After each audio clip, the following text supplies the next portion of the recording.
Beep, beep, beep, beep. Another Jester special. It just goes on and on, doesn't it? I love it. I love it. Bloody air. Drive me mad. Right, okay. November 1st. So no messing about, because this is going straight out to everybody as I found it, which is today. I'd like to say breaking, but it's a few days ago, so I can't say it. Breaking. Kind of breaking. Almost breaking. Sort of breaking news from Conservative Home about Gillian Keegan. Now, we already know that Michelle Donlan has done her bit with the UKRI and UCU nut jobs. You know about UCU, University College Union, run by Joe Grady. She's blocked me. The Wokester in chief has blocked me. Good for you, Joe. Means you know who I am. We're coming for you, you nasty little EDI creature, you. The hard left's going to get a good shoving shortly. We hope, right? So Gillian Keegan, who is the Education Secretary, has written in the Conservative Home and says hate has no place on campus and we will crack down on anti-Semitism at British universities.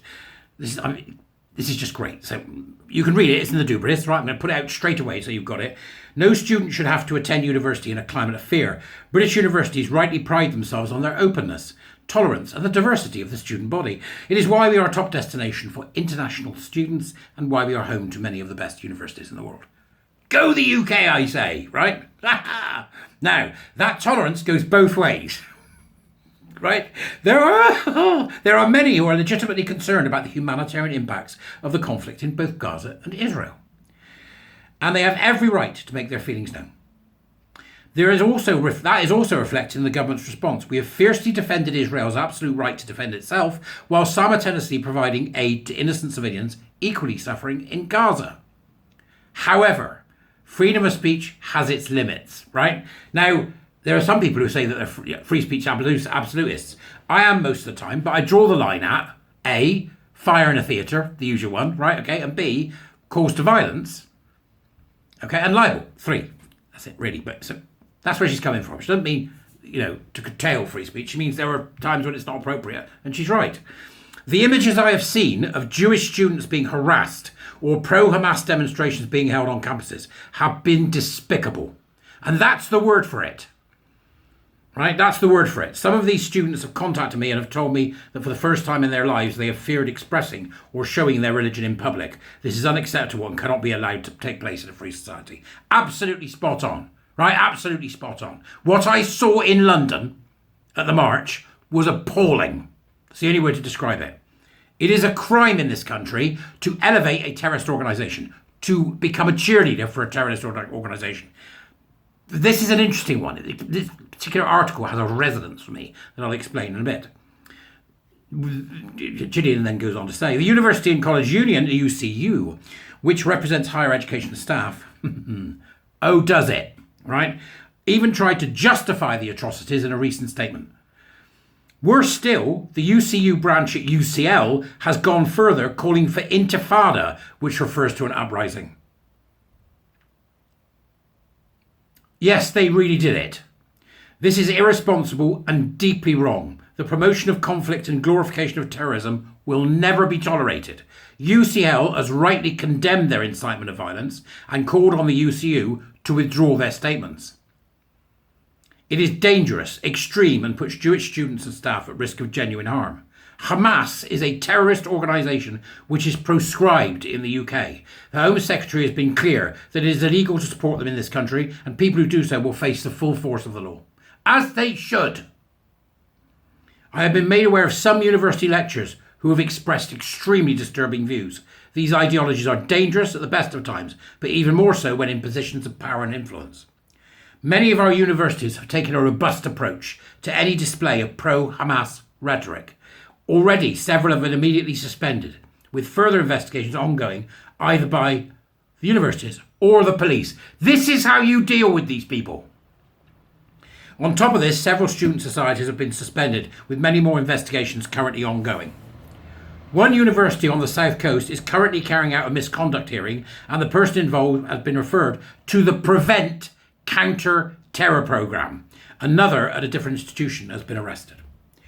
Now, interestingly, Harry Miller from We Are Fair Cop, so I'll tag Sarah and Harry in this. Harry and I, a long time ago before we met for the first time at the Battle of Ideas, had a conversation on the phone. And I don't think Harry quite knew what to make of me, because I was a bit of a blithering idiot back then, right? I still am. And I remember saying to Harry, this is a prevent issue, right, about other things, and him saying, that's an interesting take. Right? Now, and I don't want to draw a comparison between what is a terrible thing that's going on right now and anything else. I'm not going to do that, right? I'm just going to say that the use of prevent is something we should consider when harm is being done to people in a way that would breach international law. Like, for example, experimenting on children. Just a thought, all right? Gillian then continues. When I travelled to Israel myself many years ago, I visited Yad Vashem. It was an experience I will never forget. It told how encroaching anti-Semitism bled into society. It was creeping discrimination that normalised anti-Semitism and culminated in millions of Jewish people murdered in concentration camps across Europe. We should never forget that the Holocaust did not begin with mass killings or the concentration camps, but in the streets, in the classrooms, in the workplaces of Europe. This is where poisonous words and passive acceptance of discrimination became the norm. We must say no. We must call out anti-Semitism. We must never sit by and let other people hate go unchecked. Alongside Robert Haflin, my ministerial colleague as Higher Education and Skills Minister, I wrote to university leaders to express our deep concern for the welfare of Jewish students and to ask that they act swiftly and decisively against any threats to their safety and welfare, and to remind them of their duties under the UK's Prevent Counter-Extremism programme. Although this advice has been heeded by most, only most, right? The university sector needs an enema. We need to do more. I will be writing to the Office of Students to ask them to investigate the appropriateness of action taken by universities when cases of anti-Semitism or support for prescribed terrorist groups such as Hamas occur. I will be calling on them to make full use of their powers as the higher education regulator. At a recent round table with Suella Braverman, we discussed what more the police and immigration services can do to ensure they are using all the powers they have to clamp down on hate crime and those supporting prescribed organisations in higher education settings. Building on this, Haflon will continue to engage with vice-chancellors across the country to ensure the actions they are taking are robust, so that no student feels unsafe or faces any form of discrimination in a UK university. We will take rapid action to stamp out discrimination of all kinds, whether it is anti-Semitism, anti-Muslim or any other form of hate. Britain is rightly respected around the world for the immense levels of tolerance and openness we enjoy in our society alongside the quality of our universities. It is time that a vocal minority on our campuses stopped glorifying terrorism. As a government, we will always stand up for our fundamental British values and stand united against hate and intolerance. There you go, right? That's a declarative statement if ever I've seen one. They're coming for you, folks, right? Now, I'm hoping, says he, right, that this is just the start. Okay, it's just the start of recognising where people are causing harm and where doing so would really breach international law. Like, for example, experimenting on children. Right, be that experimentation surgical, psychological, or whatever it may be. So it may be time for us to start thinking about who else should be added to the prevent list. What other organisations should be prescribed? Because in the modern day, with the internet and everything that goes with it and all the ways that we communicate, it might be that it's time to up our game in understanding just exactly what terrorism looks like. Other than that, this is what we wanted to hear, right? This is a good move. Dealing with the folk like the UCU, who are just unbelievable in their nonsense, Joe Grady's blocked me, right? And watching some of the dipshit, stupid university lecturers yesterday and the stuff they were putting up about UKRI, having no understanding whatsoever of the background of what it is that UKRI is up to, or the capture of £7.4 billion worth of funding by mad leftist EDI nutters. Identify them, get them out. This is a really strong piece of government here, I'm seeing in this letter. Supporting a prescribed organisation, no matter who it is in this country, is against the law, and you will and should pay the price.